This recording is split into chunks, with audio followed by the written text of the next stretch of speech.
Tôi yêu Việt Nam. Mang đến mời Honda Việt Nam.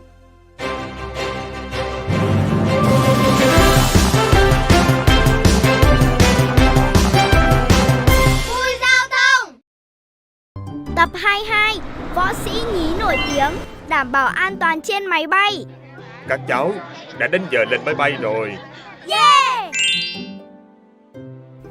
Chào buổi sáng. Hàng ghế của mọi người ở phía đằng kia. Wow!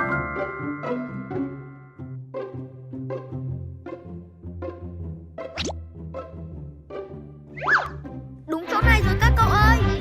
Hành khách xin lưu ý, vui lòng tắt các thiết bị điện tử và thắt chặt dây an toàn của mình, dựng thẳng lưng ghế và đóng bàn ăn lại. Máy bay sẽ cất cánh trong một vài phút nữa. Nào các cháu, hãy làm theo lời hướng dẫn của tiếp viên hàng không nhé. Và nhớ là tuân thủ mọi quy tắc an toàn từ đoàn bay.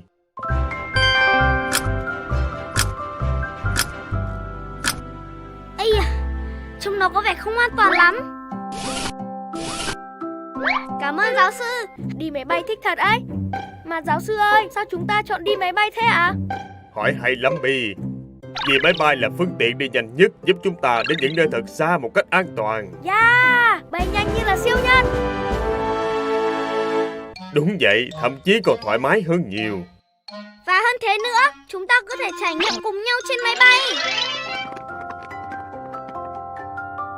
Wow, thật sự thoải mái.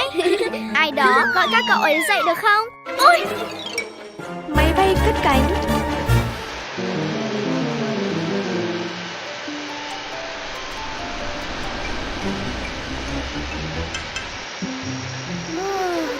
hả? Này, cậu đang nhìn cái gì đấy? Có gì thú vị ngoài đó à? Ngoài kia có đám mây lạ lắm. Nhìn nó giống như là... là cậu đây. Nó nhìn y hệt cậu.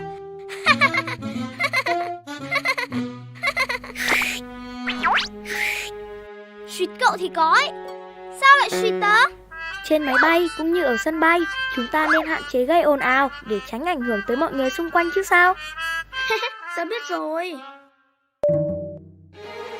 Được rồi, bây giờ các cháu có thể mở dây an toàn và đi vệ sinh nếu muốn. Còn không thì mọi người vẫn ngồi tại chỗ và đeo dây an toàn như cũ nha. Đùa ai sẽ chạy tới cuối máy bay nhanh nhất nhé. Bọn mình không được làm như thế. Không được dẫn và làm ảnh hưởng hành khách khác trên máy bay. Cậu nhớ chứ? Tớ hiểu rồi.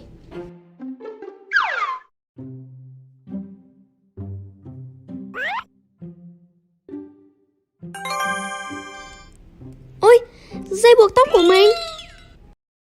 Ôi không, tớ vụng về thật. Để tớ đi lại đó, phải nhặt nó vậy. Dây buộc tóc của cháu đây. Dây buộc tóc của cháu bị rơi rất gần cửa thoát hiểm của máy bay. Và chúng ta không nên đến gần khu vực này khi máy bay đang bay. Con cảm ơn cô nhiều ạ. Thưa quý khách, máy bay của chúng ta sắp hạ cánh. Quý khách kiểm tra lại dây an toàn được cài chặt, dựng lưng ghế thẳng đứng, cài bàn ăn phía trước và mở tấm che cửa sổ. Xin cảm ơn.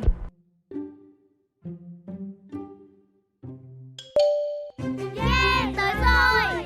Các cháu quả thật là những hành khách có ý thức và rất lịch sự.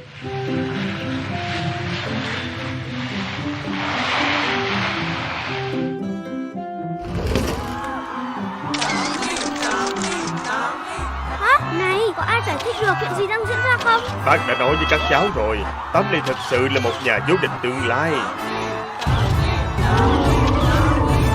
Bạn đã chuẩn bị những gì cho trận đấu giành giải vô địch sắp tới? Bạn có cảm thấy áp lực về trận đấu và các đối thủ của mình? Này các cậu, hình như tụi mình vừa kết bạn với một người nổi tiếng, một siêu sao thật sự. Đó là bạn cùng lớp của tớ đấy. Bi, tớ thấy cậu hơi lố rồi đấy. Tớ đang tự hỏi là liệu lần sau chúng ta đi bằng máy bay có được vui và hào hứng như thế này nữa không nhỉ? Tất nhiên rồi. Nhớ nhé các bạn. Mình ngồi yên trên máy bay bạn ơi, dây an toàn đâu cài cho chắc nhé. Không nên đùa giỡn làm phiền người khác, mọi điều hướng dẫn mình đều tuân theo.